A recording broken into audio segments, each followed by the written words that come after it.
Hola, hola, ¿cómo estamos? ¿Bien? Pues déjenles platico que el día de ayer tuvimos dos eventos, uno a las 4:45 y el otro a las 6:45. Eso sí, ahora sí no nos salvamos de la lluvia. Cuando íbamos al segundo evento se vino el agua con ganas y bueno, pues todo medio mojado, pero el chiste es que estaba el lugar techado y bueno, la mojada sí se la dieron mis staff porque al meter las cosas y todo eso, ¿no? Pero ya estando adentro ya se solucionó. Les voy a poner un poquito de lo que hicimos en uno y en el otro evento del día de ayer. Saludos a todos. Una magia de alto riesgo, ¿verdad? Fíjense bien, ¿eh? La magia de escapismo. Fíjense bien, mucha atención. Pero como es una magia de escapismo, hay un especialista de magias peligrosas. Así que les voy a pedir un aplauso para que llegue el mago suplente. ¡Aplauden, por favor! Miren, este es el suplente. Vamos a meterlo.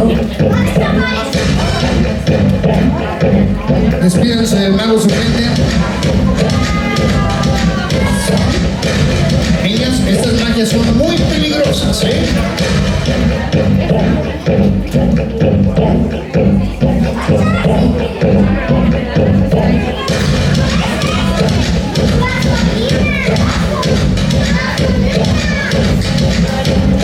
Pero es un especialista, ¿eh?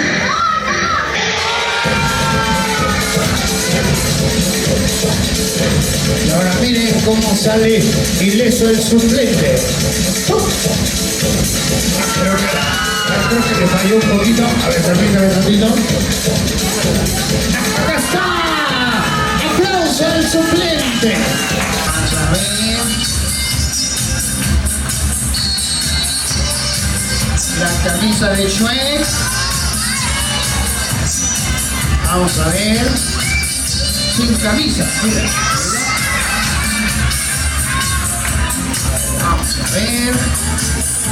El chaleco, ¿no? El chaleco, a ver.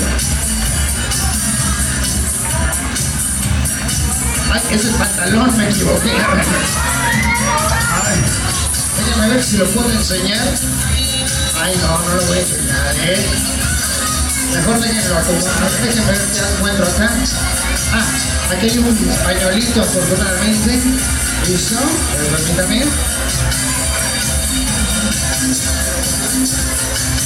Ahora sí, miren.